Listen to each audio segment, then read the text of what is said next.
मैं आज जब कल पूना पहुंचा तो मेरे 2 स्टूडेंट हैं महाराष्ट्र कैडर में। एक वरुण, उसका भी इन्हीं के बैच में सिलेक्शन हुआ। तो उसने मुझसे कहा सर आपने मुझे नहीं बुलाया। एक आईएएस है, उन्होंने कहा कि सर ये तो बेईमानी है सर। और दोनों लोग आए हैं पर यहाँ नहीं आए, भाई ऑफिसर हैं तो प्रोटोकॉल नहीं आ सकते। तो बोले आपने सैफिन को ही क्यों बुलाया? बुलाने के लिए तो खैर पूरी दुनिया पड़ी होती है, लेकिन इस आदमी की बड़ी विशेषताएं हैं। पहली, 22 साल, इस उम्र में अगर ये आदमी को ये समझ में आता है कि मुझे क्या करना है, ब्लेसिंग। दूसरी विशेषता, अकबर है ये। अभी मैंने बाहर नेपोलियन कह दिया था, फिर मैंने अमेंड किया अपने आप को कि नहीं नहीं अकबर है, हमेशा जीता। नेपोलियन तो बाद में हारा, नाम उसने भी बहुत कमाया। तो मैंने इनको अभी सुबह कहा कि तुम नेपोलियन हो, फिर मैंने कहा नहीं नहीं अकबर। आप इस आदमी के सोच देखिए, सोच। मैं तो इतना भी नहीं बोलना चाहता था, मैं चाहता था यही आपसे बोले। दूसरी बात, मेंस के समय इस आदमी का पैर टूट गया। जज्बा देखो यार। मेरा ऐसा नहीं कि मैं कोई आईएएस बन गया तो मैं उसका ना जाओ, पर इस आदमी से मेरा एक विशेष कुछ है। लोग ऐसा नहीं सिर्फ इन्हीं से, ऐसे मेरे कुछ स्टूडेंट हैं जिनसे मेरा एक बड़ा विशेष लगाव है। उसके पीछे ये नहीं कि आईएएस बन गए, मैं इनसे कल बोलूंगा मेरा काम कर दो, मैं कभी नहीं बोलूंगा, मालिक ना करे मुझे कभी इनसे कहना पड़े। लेकिन लगाव है इसलिए कि इस आदमी ने बहुत लोगों को आशा दी, आशा कि भैया हम भी कर सकते हैं। नहीं तो आदमी इतना बहाना बनाता है। मेरे दोस्त हैं, उनके भाई हैं, चपरासी हैं बैंक में, उन्होंने पढ़ाई छोड़ दी थी 10th के बाद। मैंने कहा चाचा पढ़ाई क्यों छोड़ दी? बोले हमारे पापा ने हमको साइकिल खरीद के नहीं दी। इंसान की सबसे बड़ी कमजोरी बहाने बनाना। सैफिन में और मेरे में एक चीज कॉमन है, वो मैं आपसे शेयर करूंगा। मेरी माँ लॉयर हैं, एडवोकेट। मेरे फादर पोस्ट ऑफिस में थे। हम बड़ी लोअर मिडिल क्लास से थे। तो मेरे पिताजी ने मेरी माता जी को पढ़ाया। हमारे पास 10 बीघे ज़मीन थी उस वक्त। तो 5-6 बीघे ज़मीन तो माता जी को पढ़ाने में बिक गई, 5 बची। तो जब मैं बड़ा हुआ, बाहर निकला, बाहर पढ़ने के लिए मैं दिल्ली आया। फिर और पोस्टिंग की ज़रूरत पड़ी। मेरी बहन वो भी आई दिल्ली पढ़ने के लिए। तो पैसे तो थे नहीं घर में। तो ये हुआ कि भाई अब क्या करें? माता जी ने कहा कि ज़मीन बेच दो। तो मेरे पापा ने कहा यार 5 बीघे और बच्चे हैं, इसको भी बेच दोगी तो खाएंगे कैसे?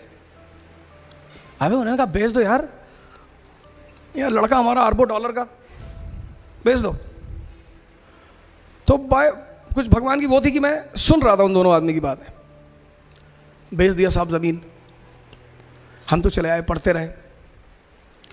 तो जब मेरा आईएएस के लास्ट अटेम्प्ट में मेंस नहीं हुआ तो मेरी स्थिति एकदम, मतलब मैं उसे बयां ही नहीं कर सकता, उस पर मैं जाना ही नहीं चाहूँगा। 7 महीने बड़ी अजीब सी स्थिति में रहे, क्योंकि हम जो मिडिल क्लास के लोग हैं ना, उनके लिए ये सब तैयारी नहीं है। हमें नौकरी नहीं चाहिए, हमें जगह बनानी है।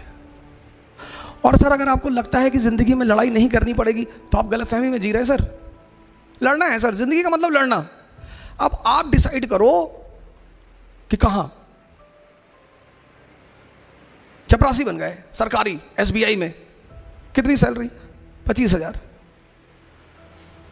आप सोच के देखो, अगर आप में से बहुत सारे लोग होंगे जिनका महीने का खर्चा 15,000 रुपया होगा, आपका अपना। और अगर आपके घर में 3 भाई बहन हैं तो 45-50 हज़ार तो आप ही लोग खर्चा करते हो। आप सोच को देखो, अगर आपको 25,000 सैलरी मिली तो आपका घर कैसे चलेगा? वो लड़ाई नहीं है। आपको तो भाई साहब पढ़ाई करने में बड़ा लड़ाई करना पड़ता है। सर जिंदगी का मतलब लड़ाई है सर, लेकिन कैसे? हंस हंस के। अपने किसी को चाटा मारा, हंस रहे कि भाई साहब मजा आ रहा है, एक मार दो भाई साहब। गुस्से में नहीं मारना है। जिंदगी मतलब लड़ाई, और लड़ाई मतलब हंस हंस के लड़ना, तभी जीतोगे।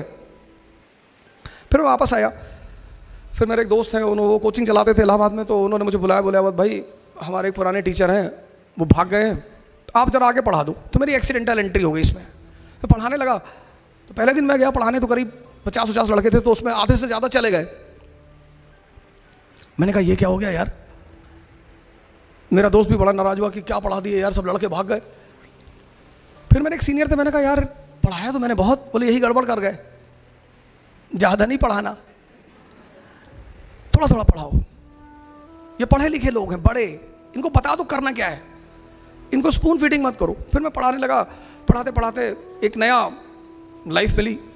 मेरा पहला स्टूडेंट जो आईएएस हुआ वो राजू शुक्ला, अभी झांसी में है।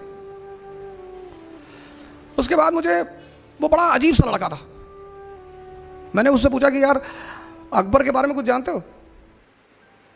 कहा सर अकबर औरंगजेब ये सब भाई भाई थे।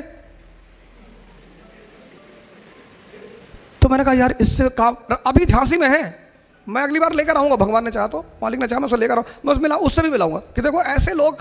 दिशा पहली चीज मैंने आपको बताया समझना। दूसरी चीज जो मैं आपको बता रहा हूं, जिंदगी में जो सबसे इंपॉर्टेंट चीज है वो है डायरेक्शन। जीत कोई भी सकता है। दुर्योधन की तरफ से महाभारत के युद्ध में कौन खड़ा है? द्रोणाचार्य, प्रोफेसर। स्टूडेंट भी हार गया और टीचर भी हार गया और दोनों मारे गए। लेकिन अर्जुन की तरफ से खड़ा हुआ है कृष्ण, वो कोच है। इस फर्क को समझिएगा। कोच का काम है दिशा देना। दुनिया के जितने धर्म हैं, इस्लाम, हिंदुइज्म, जिसने, सबने गुरु को बड़ा सम्मान दिया है, बहुत। मैं कश्मीर जाता हूं तो मुस्लिम डोमिनेटेड एरिया है, लेकिन इतना वो सब सम्मान वहां पे करते हैं लोग। कहते हैं सर बड़ी इज्जत दी गई है गुरु को, इसीलिए वो दिशा दिखाता है। दिशा पहली चीज आपको समझ डेवलप करनी है। दूसरी चीज, किसी भी फील्ड में जा रहे हैं ना, उसका डायरेक्शन पता करिए। हम सर्फिंग की बात कर रहे हैं, फिर इस फील्ड में मालिक ने शायद सर पे हाथ रख दिया और कायदे की कहानी चल पड़ी। फिर मैंने कई सारी कोचिंग पढ़ा है, मैं बाद में वाजीराम में आ गया। वाजीराम में 20-20 हज़ार लड़के, और हमारा बॉस बड़ा अच्छा है, वो हमें लिफाफे में पैसा नहीं देता, बोरे में देता है। कहता बोरा ले आओ और भर लो। तो मैं अपने घर गया, तो जिनको हमने अपनी जमीन बेची थी, मैंने उनसे पूछा कितना पैसा लोगे? जितना तुम सोच सकते हो